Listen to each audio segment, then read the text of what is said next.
Good morning from KMVT. Good morning, Southern Idaho. Here's a look at your digital news update. A vehicle ran through the front door of the Gooding Senior Center yesterday morning, shutting down all operations. Site manager Kathy Molt tells us that one of their members accidentally ran their pickup truck through the front door of the building and into the main dining room. Thankfully, no one was injured.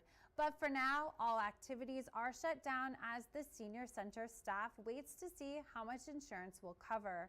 Molt is also concerned about the Senior Center's meal service. Obviously, we're not going to be able to have members come into our dining room.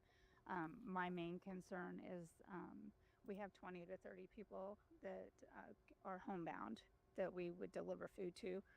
We've stockpiled some frozen meals.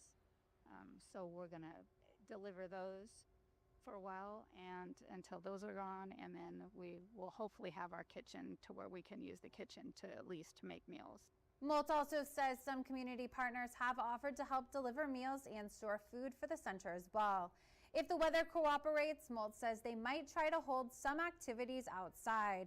She recommends people keep an eye on the center's Facebook page for any updates.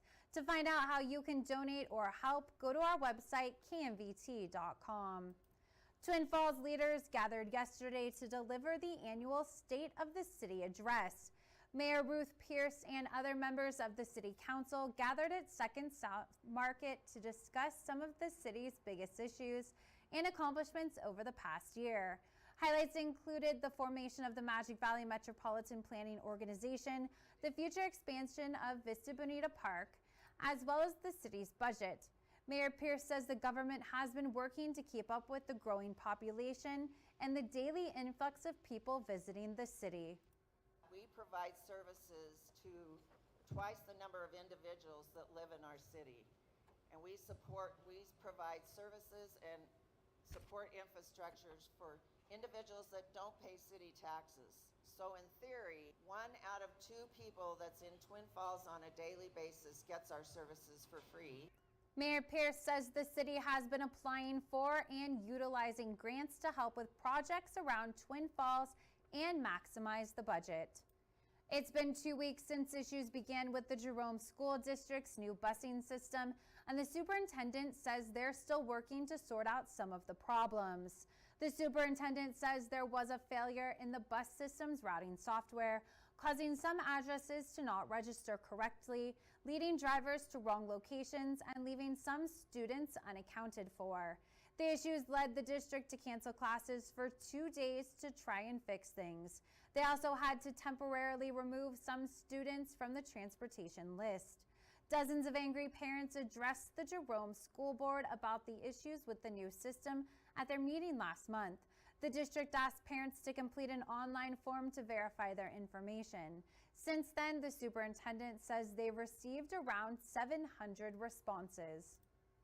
We've processed through that entire list now and are rebuilding routing and adding stops and routes to try and address concerns that we heard at the board meeting or that parents put down on that form. He says they hope to have the busing issues fully worked out by next week. He adds that the district is already looking ahead to next year. They plan to open bus registration in the spring to give more time to update their routing system.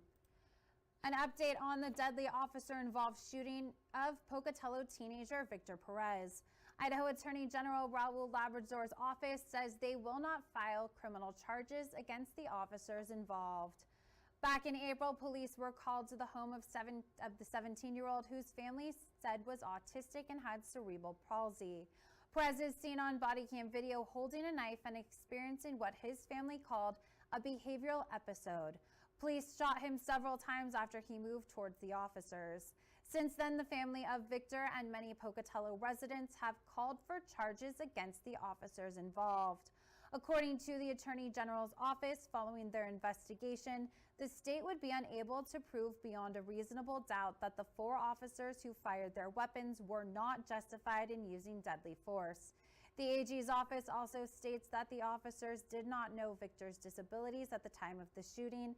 though records showed that police had been called to the home previously to intervene in his violent outburst. Good morning, everybody. For the day today, we'll keep mostly cloudy skies. The best chance of some showers and thunderstorms will be into the Wood River Valley today with highs near 80. We'll keep that light breeze mainly flipping around to a westerly direction, only around 10 to 15 miles per hour today. Mainly cloudy skies into the northern Magic Valley, less of a moisture chance in that direction, mid-80s. And we'll keep mid-80s for Twin Falls and surrounding communities, 81 at Jackpot. Mainly cloudy skies by the afternoon, and we'll keep the mostly cloudy skies, a light westerly breeze into the Mini-Cassia region into the low to mid-80s for today. Now into the Wood River Valley tomorrow, mostly sunny, high of 81, but mid-70s over the weekend and for Monday, and we do have slight chances for some showers and storms, otherwise partly to mostly cloudy, falling into the upper 60s by Wednesday. Into the Magic Valley, mostly sunny skies for tomorrow, high of 87, near 80. We'll put that 20% chance of some showers and storms over the weekend, otherwise partly to mostly cloudy, but mostly sunny on Monday, a high of 81, and low 70s Tuesday and Wednesday. That was a look at your digital news update. We will be back with more news at noon. Until then, you can send us your story ideas to news@kmvt.com.